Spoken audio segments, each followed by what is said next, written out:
يسعد أوقاتكم مستمعينا ومتابعي إذاعة بوير اف ام على الموجة 103.5. أهلا وسهلا فيكم ببرنامجنا الخاص.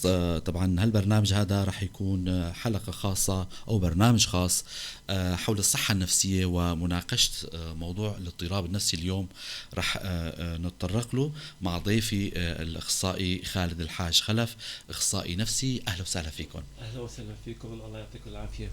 شكرا لكم.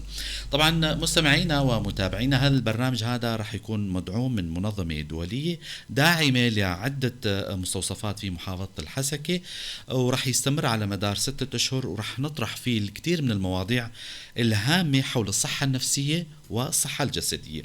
طبعا اليوم رح يكون موضوع حلقتنا هو اضطراب الاكتئاب، لكن بداية لحتى نفوت أو بموضوعنا أو كمقدمة لبرنامجنا، يا ترى لازم نعرف أنه شو هي الصحة النفسية مع ضيفي الأخصائي خالد الحاج خلف.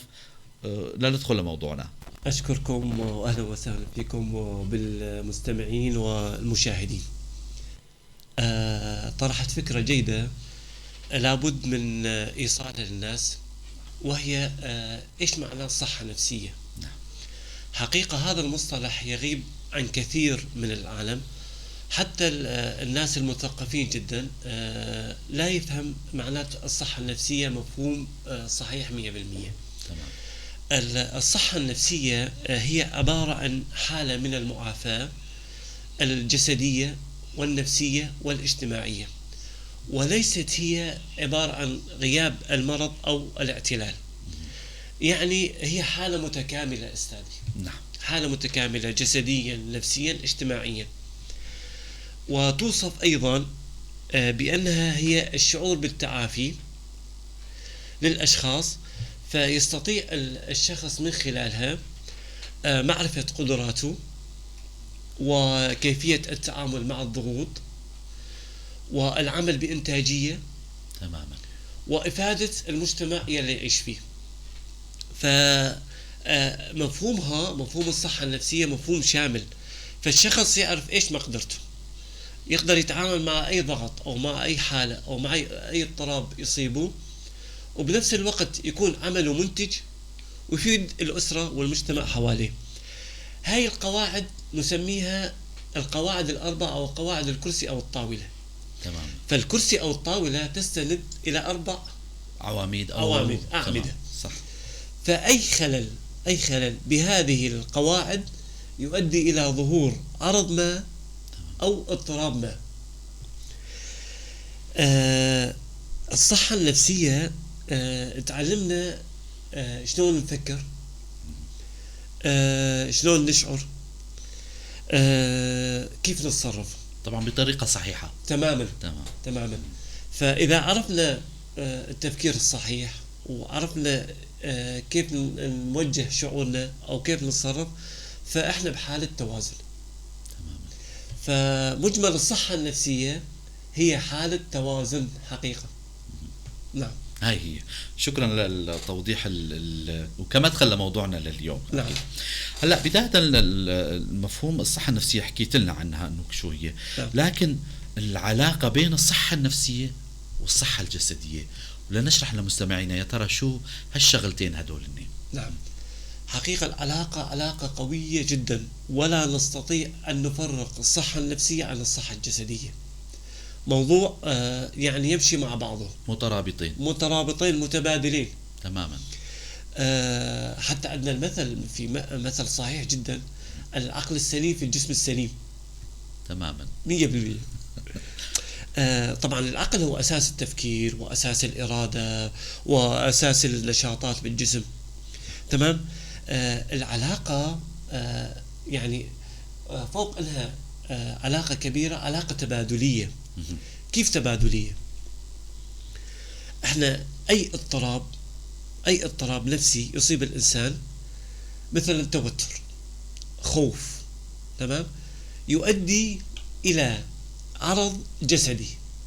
يعني يظهر يلي عنده توتر أو عنده انزعاج أو عنده حزن، ألم بالمعدة، ضيق بالصدر. صح. وتلاحظها أستاذ. صح. والكل يلاحظها. وبالمقابل إذا كان عندنا مرض جسدي، فتلاحظ الشخص محزون، قلق، خايف. فالعلاقة تبادلية وقوية جدا. فما نقدر نفرق الصحة النفسية عن الصحة الجسدية، ماشيين مع بعض. كانوا يقولون بالإحصائيات القديمة أنه 85% من الأمراض سببها نفسي. ولكن خلال الحروب اللي مرينا بها والأزمات، يعني مر بلدنا بأزمات شديدة جدا، وإن شاء الله نخلص من هاي الأزمة ونخلص من هاي الحروب وترجع الحياة طبيعية. النسبة هاي ارتفعت، حقيقة ارتفعت جدا، حتى أنه في الآونة الأخيرة ظهرت مدارس تعزل الأمراض الجسدية كاملة إلى سبب نفسي. تمام. وأتوقع توافقني بهذا المجال. أكيد حقيقة يعني شعور نفسي محدد يسبب مرض محدد، فيعني الارتباط قوي جدا. صح. حتى أنهم يعني قسموا الجسم لأقسام، يعني قسم يساري وقسم يميني. أيوة. فالقسم اليساري متعلق بالمشاعر من ناحية القلب، والقسم اليميني متعلق بالتفكير. فتلاحظ أي خلل بالمشاعر يسبب آلام بالقسم اليساري، وخاصة يظهر عند النساء. تمام. فتلاحظ معظم النساء تشكو من الجهة اليسارية أكثر من اليمينية. هاي دراسات يعني. دراسات. نعم. والسبب يعود إلى أسباب نفسية، والأسباب النفسية هي تتعلق بالمشاعر. والرجال بالقسم اليميني. طبعا النسبة الكبرى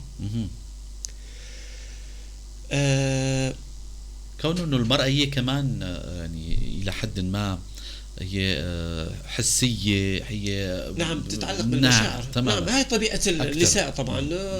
يعني والحمد لله جيدة، يعني حب للأولاد، حب للزوج، العائلة. هذا أمر جيد. نعم. طبعا نسبة الاضطرابات عند النساء يعني 3% بالنسبة 3 إلى 1 بالنسبة للرجال، أكثر يعني. أكثر. نعم. عندنا بالصحة النفسية شيء اسمه الثلاثي، هو النوم. أيوة. والحركة والغذاء. متى ما كانت هاي الشيء الثلاثي هذا متوازن، حصلنا على صحة نفسية متوازنة، حلقة متكاملة. أي. ويضاف لهذا الثلاثي شيء اسمه الدعم النفسي الاجتماعي. كثير بنسمع عنه هذا. تماما. هذا الدعم النفسي الاجتماعي أمر يعني ذو أهمية كبيرة بالنسبة للصحة النفسية. طبعا باتجاهين، اتجاه أنه إحنا بحاجة أحد يساعدنا، وإحنا لازم نساعد العالم.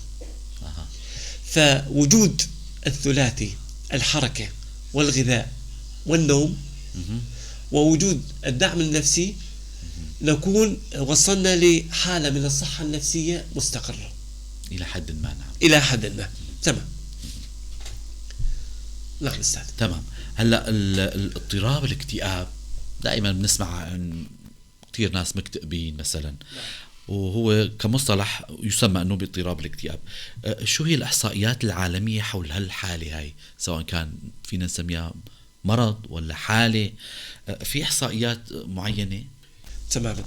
انا ارجو من المستمعين والمشاهدين المتابعه والتدقيق. الامر يخصنا كلنا. تماما. الامر يخص اي شخص مستمع، وحتى احنا موجودين بالقاعه هون والمذيعين، كل الامر مستهدفين. لذلك ارجو الاستماع والتدقيق، وراح نشرح الامر ببساطه جدا. يا ريت. هناك مفاهيم خاطئه عن هذا الاضطراب، الاكتئاب. فاغلب الاشخاص اذا سالته كيف حالك، يقول والله انا عايش الاكتئاب. فسؤالنا هون، هل الاكتئاب عرض أم مرض؟ تماما.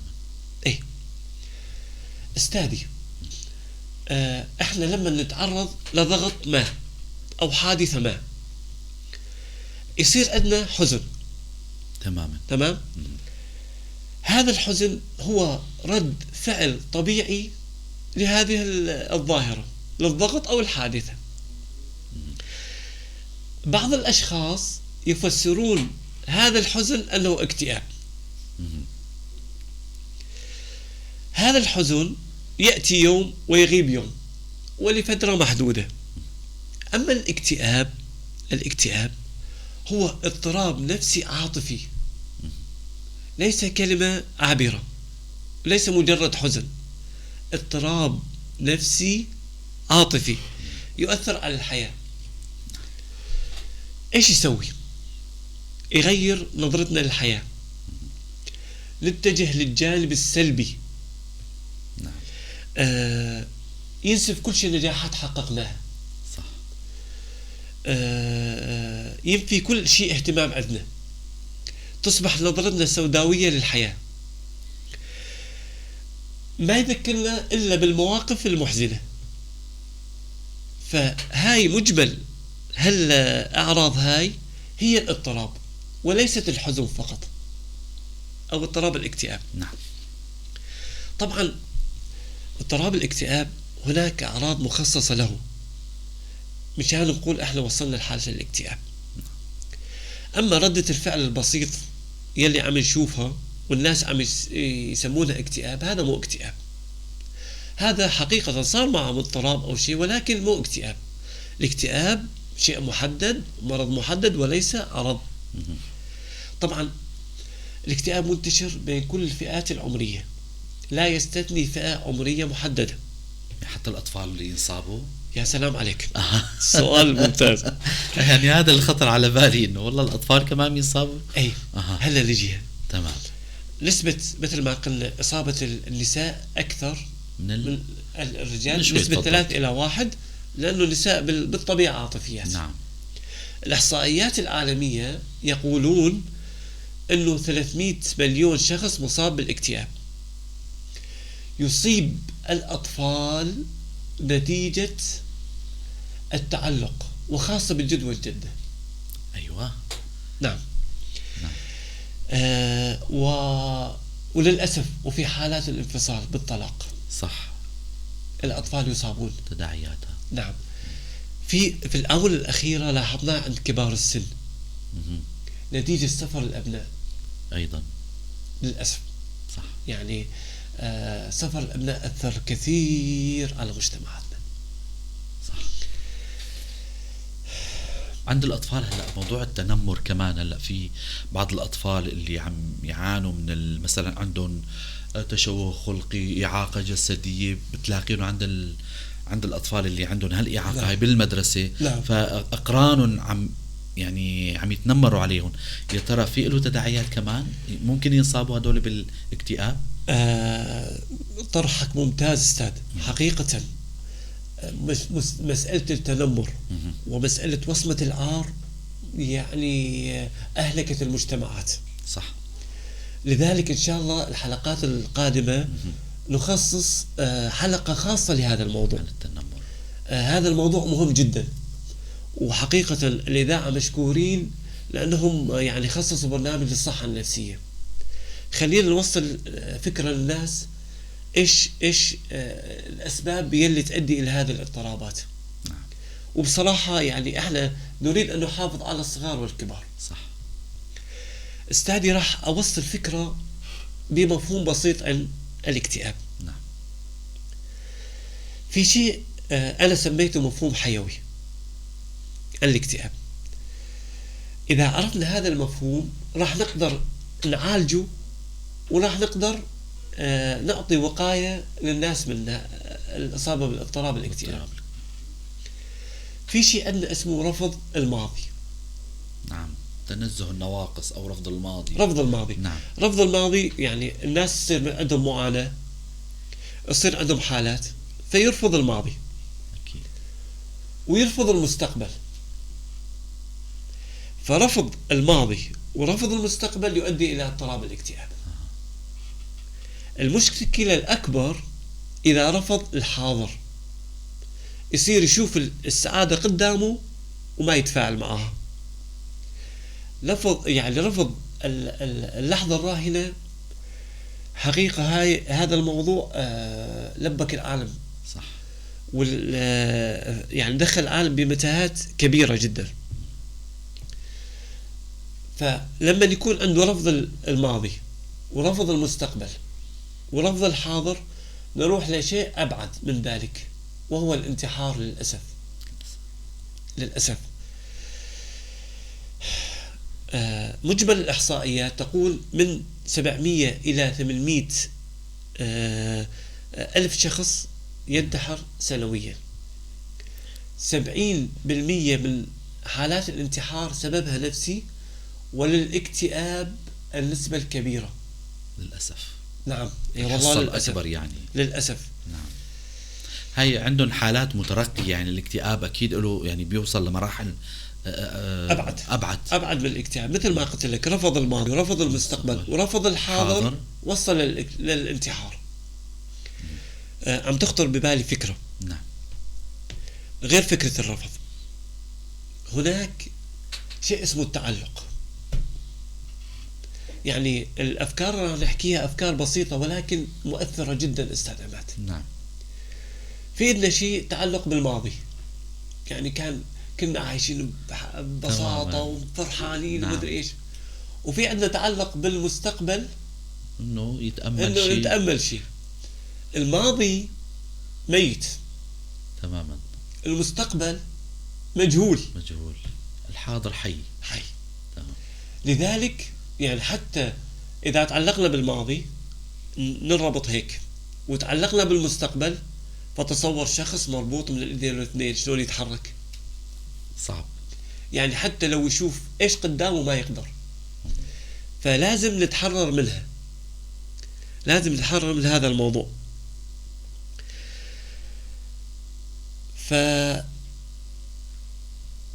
يعني بدنا نفهم شغلة واحدة، إنه المضى مضى والمستقبل لساته ما أجى ومجهول. نعم. فعيش اللحظة اللي أنت فيها. يعني من قوة التجاهل اللحظة اللي احنا نعيش فيها. حتى الناس يروح يصلي ما يعرف صلى 3 ركعات ولا 4 ركعات. صح، عنده تشتت. نعم. تمام. عدم تركيز. اي. راح نحكي فكرة بدي اياها توصل للعالم. خط الحياة بشكل عام خط يشبه السهم. السهم ينطلق من نقطة وينتهي لنقطة. نعم. فمثلا ينطلق من نقطة ألف وينتهي بجيم، ولكن في ب بالنص. فإذا بدنا ننتقل من ألف إلى جيم لابد من المرور بب. الب إيش هي؟ مشكلة ما. نعم. فأغلبنا لما يوصل الب يقفز. يعدي يفكر حاله إذا قفز حل المشكلة، فيوصل لجيم ويمشي. فلما يمشي يرى البي مضاعفة، بي مربع. يقفز من البي مربع وتضاعف أكثر. فأي مشكلة تعترضنا نوقف عندها، نوقف ونتعرف عليها ونحلها. تمام. لأنه إذا ما حليتها راح تشوفها مضاعفة. هذا تنبيه وتعريف. حلو كتير والله. تمام. فنقول يجب أن تتوقف عند المشكلة وتتعرف عليها. نعم. وتحاول حلها. أكيد. تمام. حلو كتير. تمام.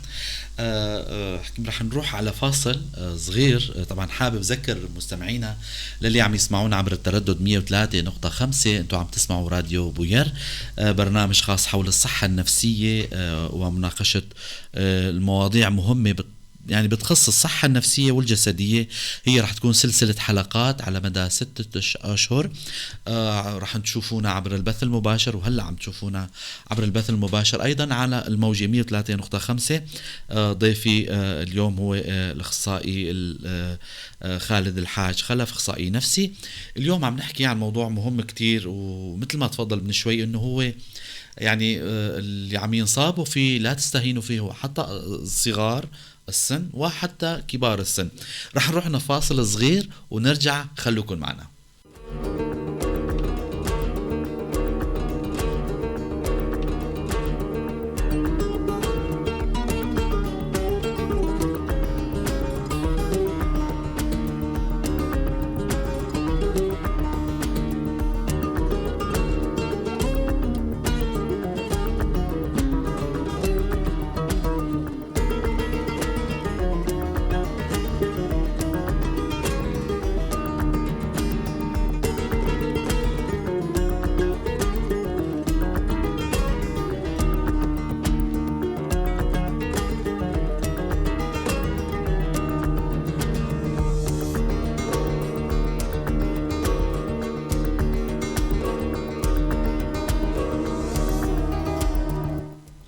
مرة ثانية أهلا وسهلا فيكم مستمعينا ومتابعينا متابعي إذاعة بوير اف ام. مثل ما من شوي تفضلنا أنه عم نقدم لكم سلسلة حلقات برنامج خاص يعني حول الصحة النفسية والصحة الجسدية.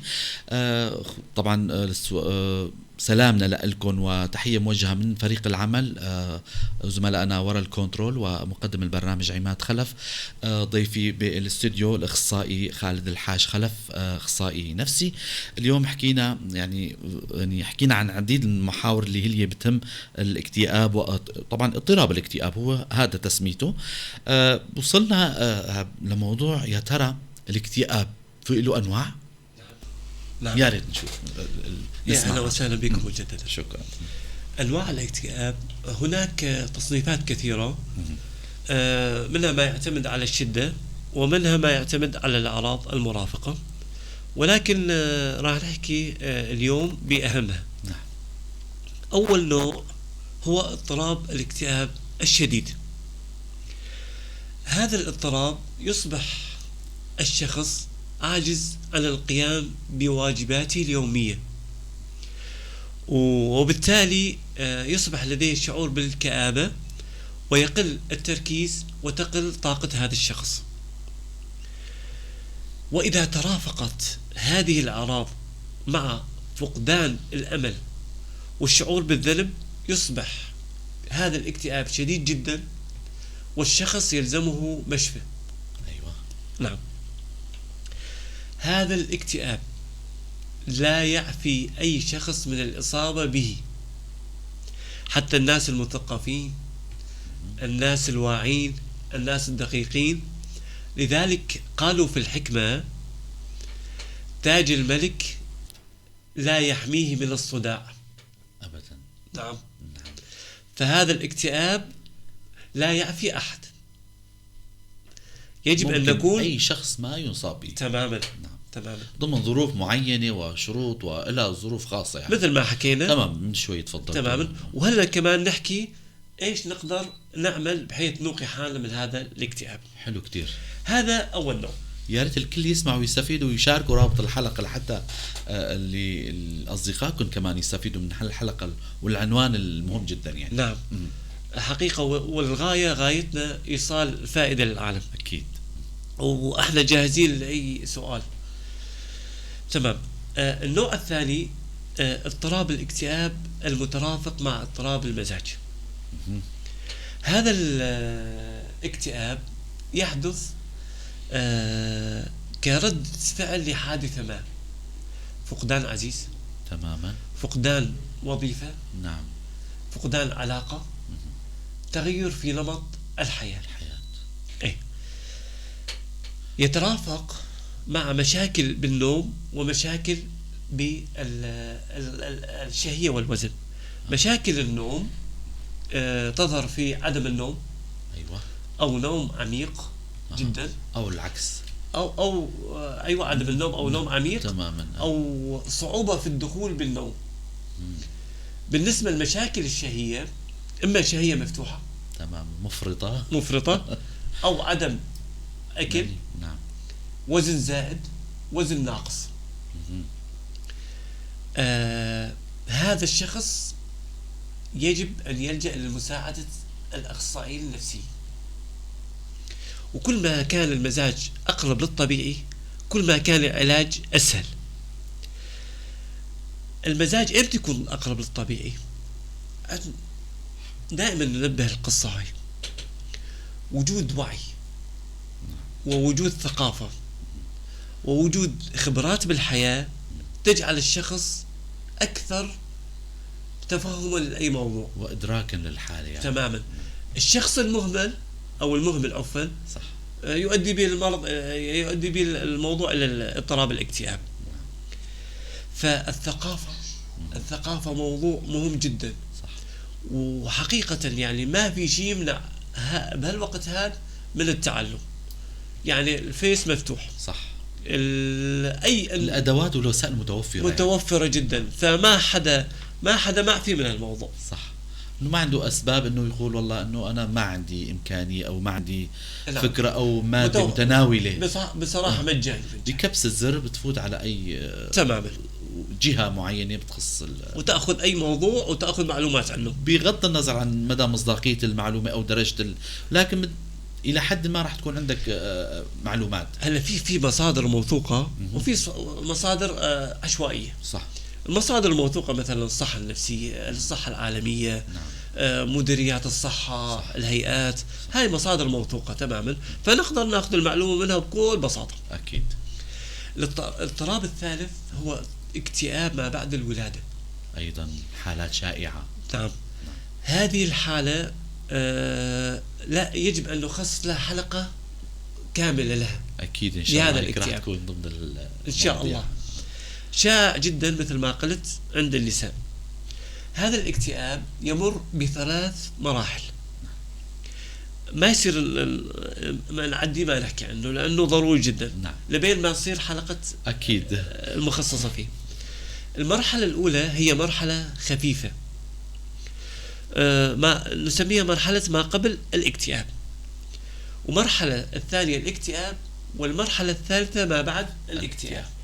المرحلة الأولى تتميز بالحزن. هذا الحزن والشعور فيه يستمر لمدة أسبوع، من الولادة لمدة أسبوع. في عندنا عادة طيبة هون مجتمعاتنا هي 40. أي النفاس. هاي 40 تتلقى المرأة فيها دعم وتشجيع، حتى الأعمال المنزلية إما تخف أو إنه نهائيا ما يخلونها تعمل الأعمال المنزلية. فهذا الموضوع حقيقة جدا مهم بمجتمعاتنا ويساعد بالخلاص من هاي الحالة. جميل جدا. تمام. احنا ليش يصير الاكتئاب بعد الولادة؟ تعرف المرأة تمر بأطوار. صح. عفوا. فمن طور تكون فيها العادة الشهرية. نعم. إلى طور الحمل. نعم. إلى طور الولادة، إلى طور الإرضاع. والحمل، فترة الحمل أيضا. نعم. نعم. إيه. فالأطوار تتغير فيها الهرمونات. صح.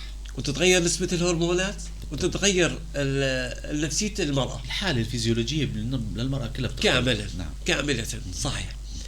فلذلك يجب الانتباه لهذا الموضوع. طبعا الحالة الأولى تصيب 75 إلى 85% من النساء. نسبة لا بأس بها يعني. نعم. ولكن هاي مرحلة خفيفة مثل ما قلنا. إيه. إذا ما تم دعم وتشجيع ومساندة المرأة ننتقل إلى الحالة الثانية، تصاب باضطراب الاكتئاب. نعم.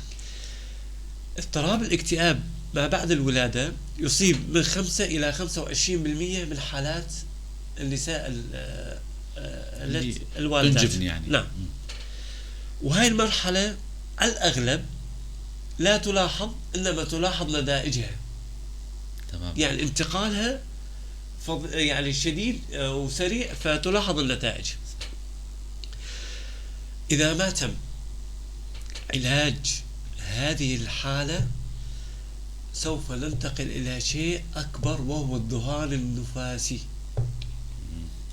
حالة كبيرة. وكل هذا مثل ما قلنا إذا ما كان في عندنا وعي لهاي المرحلة راح نوصل لمرحلة أبعد لا سمح الله. لذلك حلقتنا أنا من عندي ومن عندك أستاذ أمان نوجه نداء لكل العوائل. في شيء اسمه اكتئاب ما بعد الولادة، يجب أن نفهم هذا الموضوع، ويمر بمراحل. والمرأة يلزمها دعم. صح. يلزمها دعم طبعا. تمام. وحاب أنوه لشيء بعجالة، وهو الذي يعني خلينا نقلل دعم المرأة في هذا المجال، وهو وصمة العار. وصمة العار تأتي بشكل أنه نخاف أن نذهب إلى الاستشار النفسي أو الأخصائي النفسي أو الطبيب ونسأله عن الحالة، فنكون بحالة ونصير بحالة أكبر. صح. فتصور مجرد سؤال راح يغير حال شخص. صح. ليش تبخل على حالك أو تبخل على عيلتك باستشارة؟ او تكابر مثلا الى ايه، حتى مو تكابر، حتى يعني وصمة العار تلعب دور في هذا المجال. فايدي وايدكم وايد الناس، بدنا نخلص من هالقصة هاي، بدنا نوصل الناس لبر الأمان. يعني حقيقة ما بدنا نضيع أظفر شخص، فليش تضطر انه تشيل الشخص لمشفى؟ وكان الأمر يستدعي استشارة وتوجيه. صح. النوع الآخر الرابع هو اضطراب المزاج الثنائي. هي طبعا حالة متقدمة من اضطراب الاكتئاب. نلاحظ فيه وجود هلاوس ووجود أوهام نتيجة الرعب الحاصل من الاضطراب. هيك نكون خلصنا أنواع الاكتئاب. تمام. طيب هلا عم نحكي عن انواع، وحدا من المستمعين او المستمعات عم يسأل يا ترى طيب شو هي الاسباب اللي بتؤدي لموضوع الاكتئاب، هالاضطراب هذا؟ العوامل المسببة يا ريت تحكي لنا عنها. تمام. أسباب الاكتئاب، طبعا هناك تصنيفات عدة وهناك أسباب. قبل ما نحكي عن الأسباب لازم نعرف شيء اسمه عوامل محفزة. عوامل محفزة. العوامل المحفزة أرجو الانتباه يعني من المستمعين. تغيير في السلوك، سلوك الشخص نفسه. أي، والسلوك في الصحة النفسية نقصد به الإدمان والمخدرات أو الانحرافات. وجود أفكار سلبية ووجود اضطرابات قديمة. هاي العوامل الثلاثة عوامل محفزة لظهور الاضطراب. تأتي للأسف تأتي داعمة للأسباب.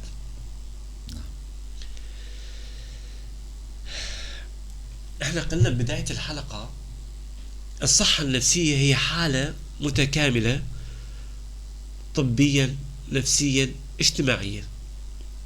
فلما يكون في عندنا شيء طبي، مرض طبي أو اضطراب مثلا، وجود أمراض، وجود تأثيرات الأدوية الجانبية. في أسباب نفسية، ضغوط، حالات نفسية، فقدان. وفي أسباب اجتماعية مثل العزلة والمشاكل الاجتماعية. هذول الأسباب اللي حكيناها هي أسباب أساسية بالنسبة للاضطراب. يضاف إليها بعد آخر وهو البعد الإيماني، وهو البعد عن تعاليم الشرع وعن الالتزام وعن التسليم. تماما. هناك تصنيف أدق وهو المعتمد. في شيء اسمه عوامل وراثية، والمقصود بالعوامل الوراثية في الصحة النفسية ليست الوراثة الحقيقية من الآباء، إنما عوامل مكتسبة. راح أحكي فقرة مهمة جدا، مهمة جدا يعني إلي والكل. تقسيم أعمار الأشخاص مهم جدا لمعرفة كيفية التعامل مع هؤلاء الأشخاص. فالعلماء قسموا الأعمار من 1 إلى 12 سنة هي مرحلة التقبل، من 12 سنة إلى 18 هي مرحلة الاستقلالية، من 18 إلى 28 مرحلة بناء القيم. ومثل ما قلنا احنا ليش ذكرنا التقسيمات؟ مشان نعرف شلون نتعامل مع الأشخاص. تمام. فإذا شخص عمره تحت ال 12 هذا الشخص قابل للتقبل، يعني صفحة مفتوحة قدامك، يتدون كل شيء. تمام، يتقبل كل شيء. في عندنا مراحل مميزة أكثر هي الأعمار من 15 إلى 22. هاي المرحلة مهمة جدا بحياة الإنسان. نعم. وهي إذا انتبهت عليها استاذي هي مرحلة الثانوية والجامعة. تماما. مصيرية. مرحلة مصيرية. أي لا يكون الشخص ذكاؤه شديد. نعم. استقباله شديد وتفاعل شديد. بهاي المرحلة. في أوج العطاء، في أوج يا سلام عليك، في أوج العطاء، نعم. وفي أوج البناء. وفي مرحلة من 22 إلى 28 هي مرحلة بناء القيم والعلاقات والزواج. لذلك قالوا المرحلة المميزة للزواج هي من 22 إلى 28. حتى النضوج يعني بتكون إنسان ناضج تماما. فإذا عرفنا هذا التقسيم وصلنا لشيء مريح. عرفنا شلون نتعامل مع أطفالنا، نتعامل مع أخوتنا. تمام. العامل الثاني هو العوامل البيولوجية أو الكيميائية، تتعلق بتركيب الدماغ والنواقل العصبية يلي ذكرتها حضرتك أول الحلقة. في عندنا أسباب هي الضغوط النفسية. الضغوط النفسية تأتي من فقدان عزيز، فقدان وظيفة، فقدان مكانة. صح. هاي تسبب كمان لها أثر في الاكتئاب. تمام. السبب الرابع المزاج، وأريد أركز على هذا الموضوع. ونداء للأشخاص الحساسين ضروري. تماما. الأشخاص سريعي الغضب، صح. الأشخاص الدقيقين جدا يحسبونها نعم. على حد الشعرة 100%. تماما. يعني يريد هم بالأصل المثاليين يعني يريدون الكمال. تماما. هم أكثر الأشخاص المعرضين للإصابة. ديروا بالكم يعني اللي هاي نصيحة مني لهم ولنا جميعا. تماما أكيد. في عبارة دائما أذكرها وأستأنس فيها، يقولون علامة الفهم البساطة. علامة الفهم البساطة. لذلك نشوف أجدادنا أستاذي ما كانت في عندهم الأمراض هاي. صح. كانت حياتهم بسيطة. نعم. أب يعرف واجباته ويعرف حقوقه، أم كذلك. توازن، عملية توازن. لذلك كانوا ببساطة، فما صار عندهم أمراض. صح. فكل ما الشخص أقعد على نفسه كل ما كان في خطر أكبر، ونتج جيل ناجح عنهم. نعم. نعم. نعم. يعني حقيقة لما تحكي مع الجيل السابق تشعر بمتعة وراحة. يعطيك جملة مفيدة بأبسط شيء. صح. ولا يتكلف فيها. السبب الخامس هو التغيير في السلوك، والقلنا من شوي هو الإدمان والمخدرات للأسف. فلما نشوف أبنائنا تغير شيء من سلوكهم، يعني كان الشخص يقعد مع العائلة، يسهر مع العائلة، صار يتغيب، صار يتأخر، صار في عزلة. نعم. يا سلام عليك. صار في عزلة. احنا العزلة نسميها ضوء الأحمر. ضوء خطر هيك. تمام. يجب على الأهل ملاحظة هذا الموضوع جدا مهم. طبعا التغير في السلوك أحيانا يكون سبب، وهو من الأسباب القوية للاكتئاب، وأحيانا يكون نتيجة. تمام. أحيانا يكون نتيجة اضطراب الاكتئاب ذهاب للإدمان والمخدرات. تماما. تمام.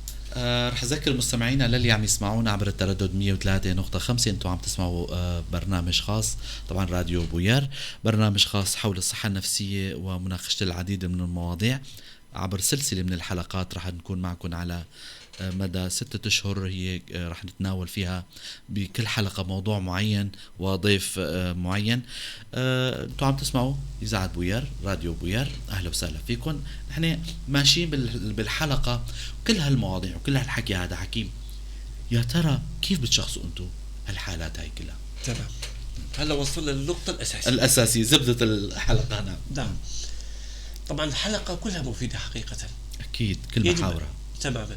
والله يعطيكم العافية حقيقة، مشكورين. إذاعة مشكورة جدا. كل الشكر لكم. الله يحفظك. التشخيص تشخيص اضطراب الاكتئاب يتم وفق مقاييس محددة. نعم. ومعايير محددة يتبعها الأطباء النفسيين والأخصائيين النفسيين. طبعا يتبعون وجود أعراض محددة، ووجود تأثيرات، نعم، ومدى التأثير على نشاط وعمل وتفكير الشخص. وهناك أعراض مميزة راح نذكرها، إضافة للمقاييس يلي يستخدمها الأطباء والأخصائيين. فانخفاض المزاج وظهور الحزن الشديد علامة، تغير في التفكير ونمط التفكير، مشاكل في النوم، مشاكل في الشهية، إحساس بالذنب، عدم تقبل الذات وعدم الثقة بالذات، عدم الاهتمام، نقص أو عدم الاهتمام الشخص بذاته. صح. العزلة مثلا. تماما. العزلة. قلة الاستمتاع بالنشاطات اللي يعملها. ايش كمان في عندنا؟ التفكير بالموت والتخطيط له كمان، هاي بالحالات الكبيرة. تماما. فهاي الأعراض الشهية الأكل سواء مفرطة أو العكس كمان. تماما. راح نعيدها. نلاحظ انخفاض بالمزاج. نعم. وظهور حزن شديد. نعم. 1. تغير في نمط التفكير. والتفكير بحد ذاته. نعم. إحساس بالذنب. نعم. عدم الاستمتاع بالحياة، وقلة أو ضعف أو عدم الاهتمام بالذات، عدم تقدير النفس وعدم الثقة بالنفس، مشاكل في النوم ومشاكل في الشهية. عندنا آخر شيء التفكير بالموت والتخطيط له، يعني الانتحار. هاي الأعراض يتم التشخيص من خلال هاي الأعراض. فذكرنا يجوز 9 أعراض. تماما. 9 تماما. فوجود 6 أعراض كفيل. هذا اكتئاب نسميه بسيط. وجود 6 أعراض إلى 8 أعراض هو اكتئاب متوسط. فوق ذلك يسمى اكتئاب شديد. راح أحكي فكرة ممكن تغيب عن أغلبنا. الفكرة هي اسمها الفراغ الوجودي. يجوز المصطلح كبير ولكن هو بسيط. الفراغ الوجودي ايش هو؟ إذا سألنا أشخاص ما هي غايتك بالحياة أو ما هو هدفك بالحياة؟ ممكن المايك. تمام. عفوا مشان أخذنا الحكي. تماما. فإذا سألت أشخاص كثيرين ايش غايتك بالحياة وايش هدفك بالحياة، فمعظم الاجابات ما في عندي غاية ولا في عندي هدف. ويلي يجيب عن هذا السؤال راح يكون الجواب ما يرتقي لأهمية هذا السؤال. تمام. فلازم يكون عندنا هدف من حياتنا وغاية من حياتنا. يعني مو معقولة نعيش عبث. عدم وجود هدف يسبب فراغ. هذا الفراغ ينتج عنه العزلة. تمام. والعزلة مثل ما قلنا ضوء أحمر. أنصح سيء. تماما. أنصح جميع الأهالي لما ينعزل أي شخص بالعيلة، هذا دليل خطر. أول شيء تقرب من الشخص، راقب الشخص، شوف إيش ناقصه. تمام. نجيب الانتباه يعني. تماما. وفي حكمة إيش تقول عن الأهداف؟ إذا لم يكن لك مخطط سوف تصبح في مخطط الآخرين. أيوة. ومن هؤلاء الآخرين هو المرض. أكيد. ما نعيش عبث. ما يصير. لازم يكون عندنا هدف. ما يكون عندنا هدف حياتنا كلها هباء منثورا، لا معنى لها. نعم. حلو كثير. هلا طيب العلاج كيف بيكون؟ هلا كيف بتعالجوا الحالات هاي؟ تمام. هلا العلاج علاج اضطراب الاكتئاب يتركز على الأفكار. نعم. يتركز على الأفكار التي تدور بالدماغ، والدماغ هو أعقد مخلوق موجود. يقسم العلاج إلى علاج دوائي وعلاج معرفي سلوكي. وأحب أطمن كل شخص يسمعنا أو يشاهدنا، الأدوية أو العلاج الدوائي فعال وفعال جدا، ولا يسبب إدمان. أيوة، جدا مهم هذا. وما في تأثيرات جانبية إلا تأثيرات بسيطة أول كم يوم. نعيده، فعال. نعم. فعال جدا, جدا. ولا يسبب إدمان. آمن. ما يسبب إدمان. ما تماما. الناس يخافون من إدمان الأدوية، فعلاج اضطراب الاكتئاب لا يسبب إدمان.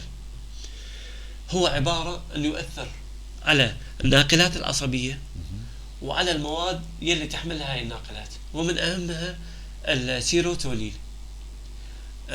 فنقص السيروتونين يؤدي إلى ظهور اضطراب الاكتئاب. العلاج المعرفي السلوكي يتركز على تغيير أنماط التفكير والسلوكيات والعادات.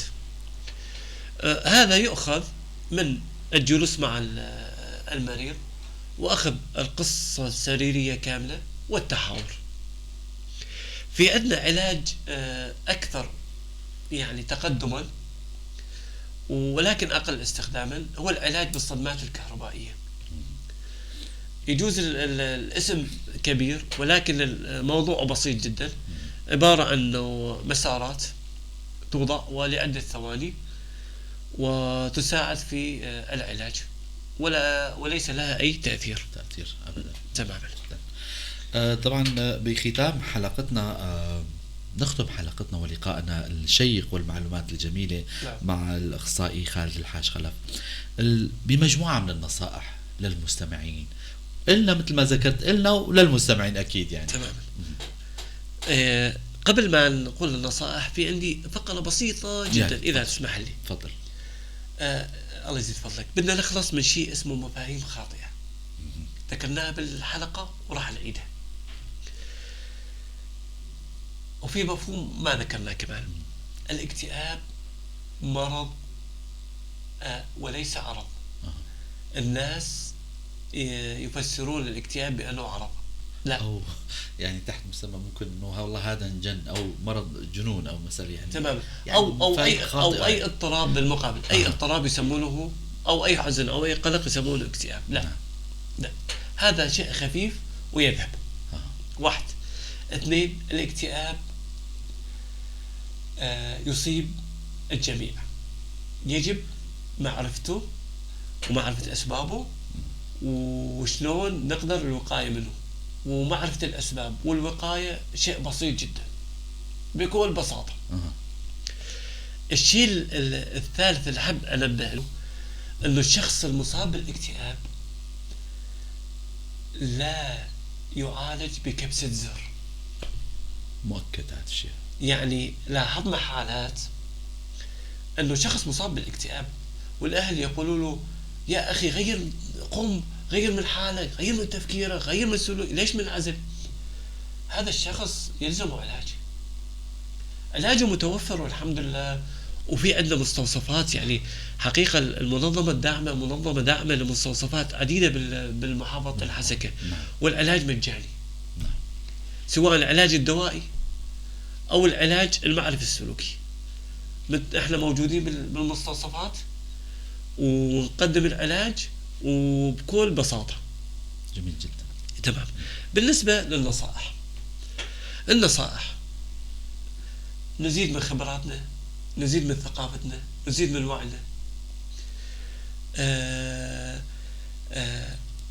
شيء أساسي وهو أطلبه من الجميع، كان موجود وهل الحمد لله موجود ولكنه خف، هو الدعم الاجتماعي. حقيقة أحيانا الشخص ما بده أموال، بده واحد يقول له مرحبا. صح. بده ابتسامة فقط. ابتسامتك في وجه أخيك صدقة. ابتسامة فقط. تمر من شخص مرحبا كيفك فقط، شوف شلون ينتعش، يشعر انه في اشخاص مهتمين فيه، في اشخاص واقفين معه، مو لحاله بالحياة. وأنصح كمان أي شخص يشعر بأي اضطراب أو خلل أو إنه ما عاد يقدر يحل مشاكله يستخدم شيء اسمه ورقة وقلم.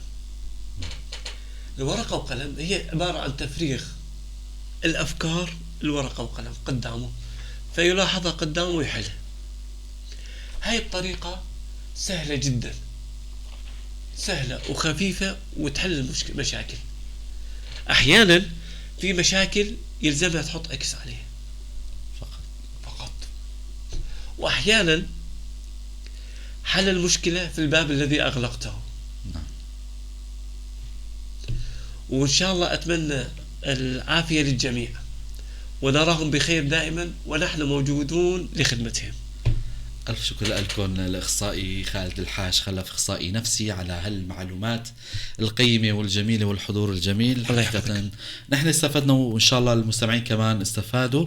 على أمل نلقاكم بحلقة جديدة الأسبوع القادم بسلسلة هالحلقات اللي هالبرنامج هذا هو مدعوم من منظمة دولية داعمة لعدة مستوصفات في محافظة الحسكة، ورح نطرح فيها العديد من المواضيع الهامة حول الصحة النفسية والجسدية. نشكركم على حسن استماعكم، تضلوا بخير وسلامة.